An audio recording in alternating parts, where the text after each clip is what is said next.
Las matemáticas tienen el poder de revelar verdades ocultas, pero cuando se aplican con una fe ciega en la homogeneidad, pueden borrar tragedias históricas enteras de los registros oficiales. Totalmente. Y de forma casi invisible. Damos una cálida bienvenida a quienes nos escuchan hoy a una nueva inmersión profunda que se acomode nuestra comunidad de mentes curiosas, porque hoy vamos a desgranar un documento verdaderamente meticuloso. Y denso, todo hay que decirlo. Bueno, sí, muy denso. Es un artículo de 2023 redactado por los estadísticos Serge Alexin-Wendel y John Wakefield. Se titula Campos aleatorios de Markov gaussianos adaptativos para la estimación de la mortalidad infantil. Un título que asusta un poco al principio. A ver, un poco sí, pero la misión de nuestro análisis de hoy es entender cómo un ajuste estructural, un pequeño cambio en la parametrización de un modelo matemático, puede evitar que los algoritmos estadísticos incurran en lo que llamamos un exceso de suavizado. O oversmoothing, claro. Eso es, evitar que terminen ignorando y aplanando los picos de mortalidad en contextos de guerra o genocidio. Y fíjate que este texto es fundamental. Aborda una tensión que es constante en la estadística aplicada. O sea, el conflicto entre la necesidad técnica de reducir el ruido en los datos, que es vital, y la obligación ética e histórica de no alterar la realidad subyacente. Exacto, no borrar la historia. Las decisiones metodológicas que toman los investigadores sobre estas matrices de precisión espacial o temporal tienen un impacto directo. Hablamos de cómo los organismos internacionales evalúan la historia demográfica y, en consecuencia, cómo asignan los recursos de salud pública. No estamos hablando de un simple ajuste de hiperparámetros en el vacío. Hablamos de la representación matemática de la vida y la muerte. Ostras, es que ponerlo en esos términos le da la magnitud real que tiene. Entrando directamente en el contexto del documento, el enfoque principal se centra en la estimación de la U5MR. La tasa de mortalidad en menores de 5 años. Correcto. Quienes trabajamos con demografía sabemos bien que los Objetivos de Desarrollo Sostenible, el ODS 3.2, fijan esa meta crucial: reducir esta mortalidad a 25 por cada 1000 nacidos vivos para el año 2030. Una meta ambiciosa. Muy ambiciosa. Y el problema, como siempre que hablamos de países de ingresos bajos y medios, es la infraestructura de datos. La falta de registros civiles. Claro, ante la ausencia de sistemas de registro civil fiables y estadísticas vitales con cobertura universal, la dependencia recae casi por completo en encuestas retrospectivas, fundamentalmente las encuestas DHS. Y ahí es donde empieza el verdadero dolor de cabeza estadístico. A ver, las encuestas DHS reconstruyen la mortalidad a través de los historiales reproductivos completos que relatan las mujeres entrevistadas. Es decir, entrevistas largas y complejas. Eso es. Estamos hablando de pedir a una madre, retrospectivamente, datos sobre nacimientos y defunciones de hace 10, 15 o incluso 20 años. Esto introduce un sesgo de recuerdo gigantesco. Totalmente lógico, la memoria humana falla. Y no solo eso. Al intentar desagregar estas estimaciones a nivel subnacional o por años individuales, el tamaño de la muestra efectiva en cada estrato espacio-temporal se desploma. El resultado es un error de muestreo masivo. La señal real de la mortalidad queda enterrada bajo una montaña de ruido estocástico. Vale, vamos a desgranar esto porque aquí es donde entra la magia o el problema, según se mire. Por eso el suavizado de datos no es una opción estética, es una necesidad absoluta. Para extraer la señal de ese ruido, la práctica estadística estándar utiliza modelos basados en GMRFs, los campos aleatorios de Markov gaussianos. Los famosos GMRF. Exacto. En el dominio temporal, lo habitual es emplear un modelo de camino aleatorio de primer orden, un RW1, o de segundo orden. Y en el dominio espacial se tira de la autorregresión condicional intrínseca, el clásico modelo ICAR. Que suena muy técnico, pero la idea es sencilla. Es brillante en su simplicidad. Toman prestada información. Si el estrato de una región en un año específico carece de datos robustos, el modelo condiciona su estimación a la media de sus vecinos espaciales o temporales inmediatos. O sea, si no sé qué pasó aquí este año, miro el año pasado y el que viene. Es una solución matemática genial. Lo fascinante aquí es la trampa metodológica que esconde esa supuesta brillantez. Y es precisamente el núcleo de la crítica feroz que lanzan Alexin-Wendel y Wakefield. A ver, explícanos esa trampa. Estos modelos estándar se construyen sobre un supuesto de intercambiabilidad estricta. Asumen que las variaciones, las innovaciones en la serie temporal, provienen de una distribución con una varianza constante a lo largo de todo el dominio. O sea que todos los años se comportan más o menos igual. Exactamente. El modelo RW1 penaliza las diferencias cuadradas entre periodos adyacentes de manera uniforme.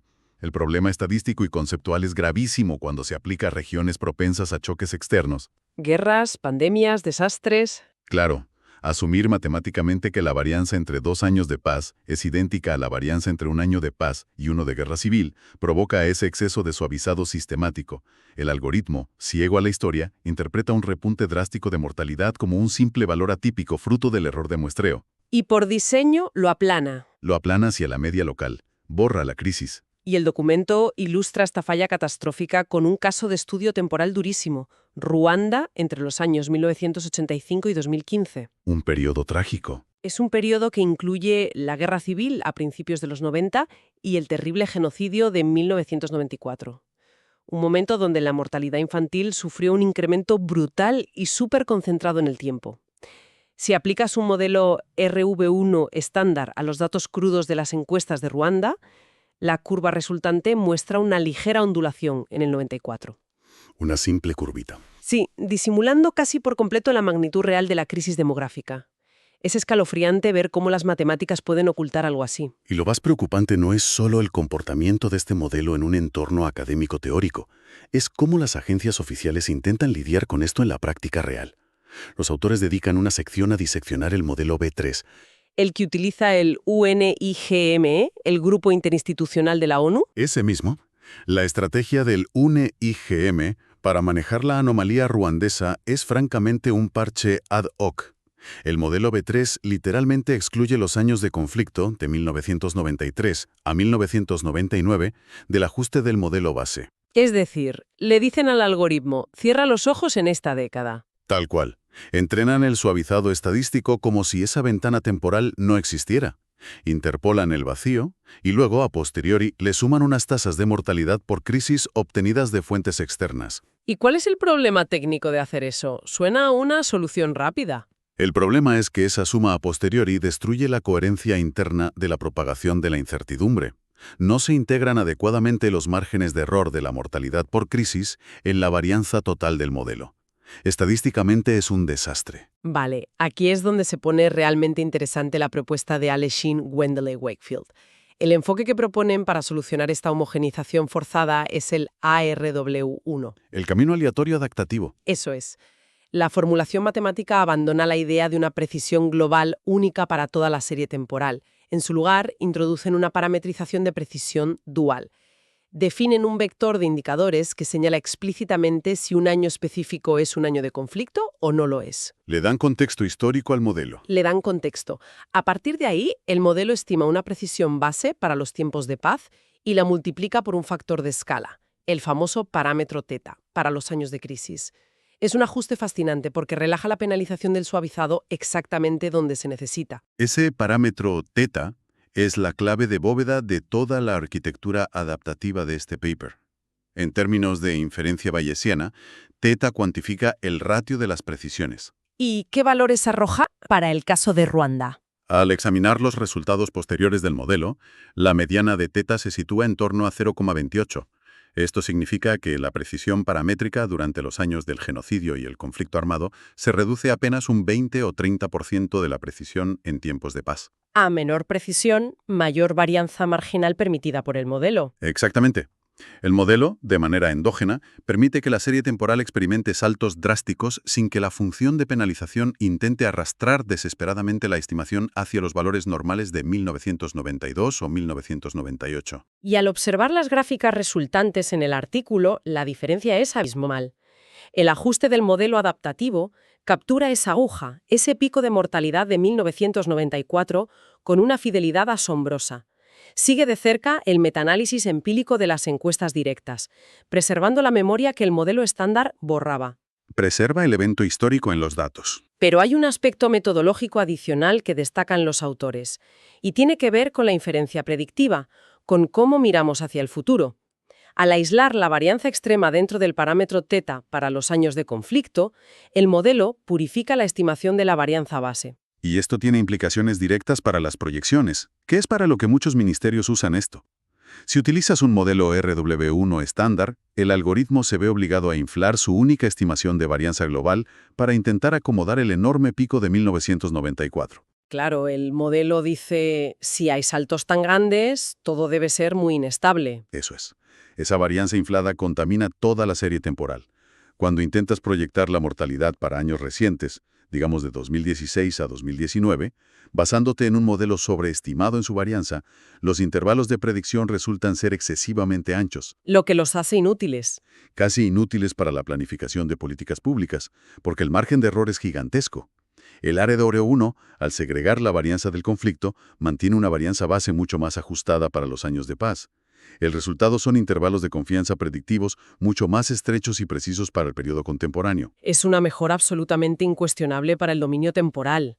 Ahora bien, el documento no se queda solo en el tiempo. Traslada esta misma filosofía adaptativa al dominio espacial, a los mapas. El otro gran desafío. El segundo caso empírico analiza la mortalidad subnacional a escala multinacional. Observan 6 países de África Oriental: Burundi, Etiopía, Kenia, Ruanda, Tanzania y Uganda, en el periodo de 2010 a 2014.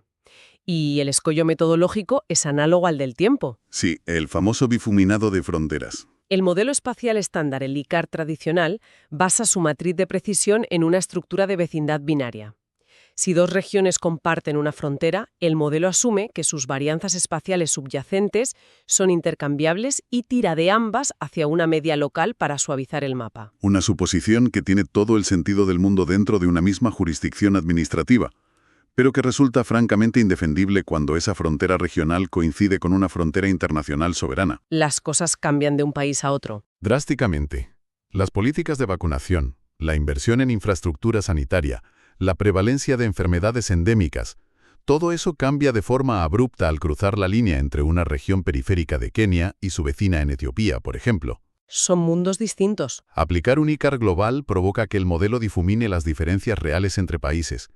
Mezcla tasas de mortalidad que responden a realidades institucionales y sanitarias completamente distintas. Y aquí es donde yo me emocioné leyendo el artículo. Para corregir este efecto de difuminado espacial, formulan el ICAR la versión multinacional adaptativa. Sigue la misma lógica brillante del dominio temporal. Divide las aristas del grafo. Exacto. El modelo divide el mapa en 2 categorías. Una precisión más estricta rige para las regiones vecinas que pertenecen al mismo país, obligándolas a compartir información y suavizarse. Pero cuando la frontera entre 2 regiones es también una frontera nacional, se aplica una segunda precisión. Mucho más relajada. Mucho más relajada, permitiendo matemáticamente que existan discontinuidades espaciales abruptas. Y al evaluar el rendimiento en la sección de simulaciones, con escenarios de tendencias de cambio de nivel o estructuras de triángulo, los resultados parecen irrefutables. Las métricas de error, como el RMSE o el DIC, demuestran que los modelos adaptativos destrozan a los estándar. Parecen irrefutables. Y subrayo el parecen, porque si conectamos esto con el panorama general y sometemos la teoría a los datos empíricos reales, es aquí donde el análisis del documento alcanza para mí su punto más alto de rigor y honestidad académica. Cuéntalo, porque es un giro inesperado. Toda esa superioridad aplastante del sofisticado modelo ICAR en las simulaciones controladas choca con un muro de realidad. Lo detallan minuciosamente en los apéndices, concretamente en el apéndice E. El famoso apéndice E. Los autores reconocen explícitamente que, al implementar el ICAR sobre los datos reales de las encuestas en estos 6 países de África Oriental, las ganancias predictivas se evaporan, se esfuman frente a una solución metodológica muchísimo más mundana y sencilla. Es un giro de guión fascinante. Cuando toman el modelo ICAR espacial estándar y simplemente le añaden intersecciones específicas por país, Los Country-Specific Intercepts. eso es, un simple efecto fijo o aleatorio que ajusta el nivel base de mortalidad para cada nación por separado. Cuando hacen eso, el rendimiento del modelo tradicional iguala por completo al del complejísimo modelo adaptativo ICAR. Lo que nos lleva a una reflexión profunda sobre la parsimonia estadística.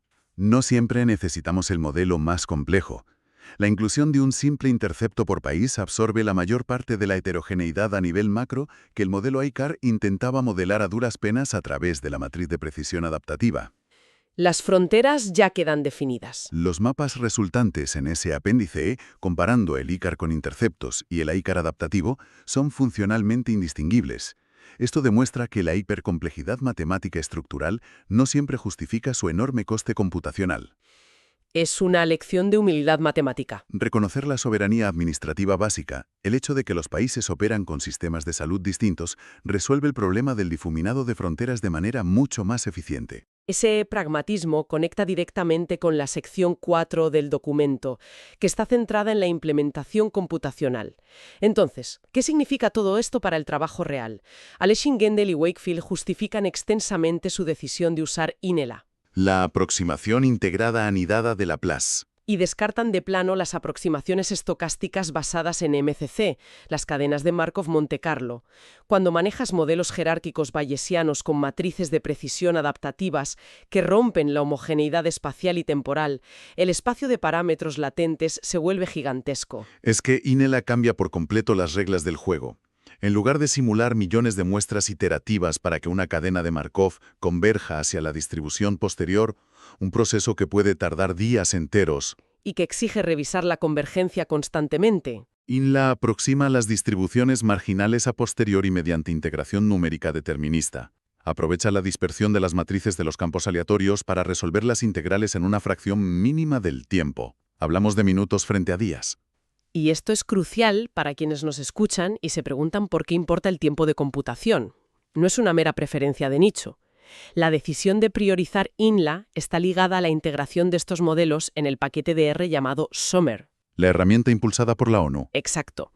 Es el software que promueven para que los ministerios de salud e investigadores en países con bajos recursos computacionales realicen sus propias estimaciones, descentralizar el poder analítico. Para un técnico en un ministerio, la diferencia entre MMCM e INLA es la diferencia entre no poder ejecutar el modelo en su ordenador y poder generar estimaciones subnacionales robustas antes de la hora de comer. Pero cuidado, porque dotar a un software automatizado de la capacidad de relajar la matriz de precisión temporal o espacial es un arma de doble filo si no se controla rigurosamente. Por el riesgo de sobreajuste. Claro, si el algoritmo tiene demasiada libertad para aplicar varianzas dispares, corre el riesgo de sobreajustar el ruido en áreas de baja densidad de datos. Podría empezar a inventar falsas crisis temporales o fronteras espaciales espurias donde solo hay error de muestreo. Y para evitar que la complejidad se descontrole, los autores implementan un andamiaje bayesiano muy específico. El uso de priors de penalización de la complejidad, Los PSI priors. fundamentados en una parametrización tipo BIM2. Este mecanismo actúa como una navaja de Ockham cuantificada. El diseño matemático penaliza directamente la distancia de Kullback-Leibler entre el modelo complejo, el adaptativo, y un modelo base estacionario, que sería el modelo estándar. En la práctica algorítmica, esto significa que el modelo asume la versión simple, sin fronteras raras o sin conflictos, a menos que los datos griten absolutamente lo contrario. La distribución a priori empuja fuertemente el parámetro z hacia 1. Para que el modelo active la varianza adaptativa y reconozca un choque histórico, como el de Ruanda en 1994, la verosimilitud de los datos empíricos tiene que ser abrumadora para superar esa penalización. Es un control de sobreajuste sencillamente brillante. Garantiza que la arquitectura mantenga el comportamiento de un suavizado estándar por defecto. Solo recurre a la flexibilidad local cuando la rigidez del modelo base entra en un conflicto insalvable con las observaciones. Protege la inferencia contra los falsos positivos. Si estructuramos todo este denso recorrido, podemos destilar unas conclusiones claras aprendidas hoy. 3 grandes áreas de impacto. En primer lugar, queda expuesto que los modelos estadísticos de suavizado estándar corren el grave riesgo de borrar eventos extremos históricos vitales. Aplicar varianzas constantes sobre datos con perturbaciones extremas produce un exceso de suavizado que aplana y borra tragedias a gran escala. En segundo lugar, hemos visto que los enfoques adaptativos, como el modelo ARW1 temporal, son cruciales. Proporcionan una vía para reflejar perturbaciones reales, como los conflictos armados, y al aislar esa incertidumbre en los años de guerra, mejoran no solo la retrospectiva del pasado, sino que estrechan y hacen útiles las proyecciones futuras para los años de paz. Y en tercer lugar, la lección de pragmatismo. A veces, la sofisticación matemática no supera la simplicidad lógica. Como vimos en el análisis espacial multinacional, añadir simples interceptos específicos por país captura la heterogeneidad administrativa de las fronteras con la misma eficacia que un modelo adaptativo enormemente complejo. Todo esto nos deja una última reflexión metodológica y muy profunda. Esto plantea una pregunta importante para quienes diseñan sistemas de datos hoy en día. Adelante, te escuchamos. Si los algoritmos de análisis estadístico por defecto que usamos en todo el mundo están diseñados matemáticamente para suavizar y eliminar las anomalías y los valores atípicos, ¿qué otras realidades históricas, sociales o económicas, especialmente de comunidades marginadas y mucha densidad de datos, están siendo silenciosamente borradas por los ajustes automáticos que rigen nuestro mundo actual? Es una pregunta que pone la piel de gallina. ¿Cuántas realidades borra el algoritmo por considerarlas simple ruido estadístico? Una reflexión fantástica para cerrar. Muchas gracias a quienes nos han acompañado en esta profunda inmersión analítica. Ha sido un placer desgranar todo esto. Gracias por acompañarnos y hasta la próxima inmersión.